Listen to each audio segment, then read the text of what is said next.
انيستا للميسي، ليو يعمل رغولة، يحط الكرة لانطلاق الهجوم الآن من البلاو جرانا. يحاول انيستا تمشي الكرة لتشافي هرنانديز، يرجع لتوا مروحه في الوسط، يلعب لفنان الفريق فنان الشعب ليو ميسي. كرة مرة أخرى، واحدة واثنين يا بابا عشو. تمشي الكرة مرة أخرى عن طريق تشافي، يمشي لالفيش، الفيش يحاول الفيش، الهدف الثاني يقرب، السوسيداد يقبل في برشا لاعب والامكانيه الهجوم الان خطيره. بيدرو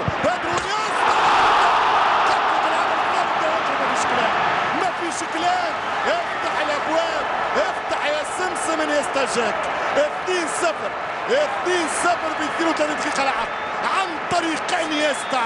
ثاني الاهداف لمن سيكون على الارجح ثاني لاعب البالون دور في نهاية 2010. سنرى ونتبع، نتابع لنرسم لنستنتج ونتكلم عن برصا هذا العصر، عن برشلونة هذا الدريم تيم. الهدف الثاني في 33 دقيقة لعب. شوف الفيش، شوف الطلب بالكرة الثاني، بداها انيستا ما كبرك يا ولد اسبانيا.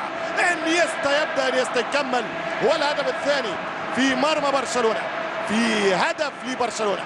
شوف انيستا بدا استناه بيدرو يلعب معاه الواحدة اثنين، وفي زاوية مغلقة يسأل أكيد على هدف الحارس برافو اللي ما نقولولوش برافو في هذا البارات باعتباره ممكن من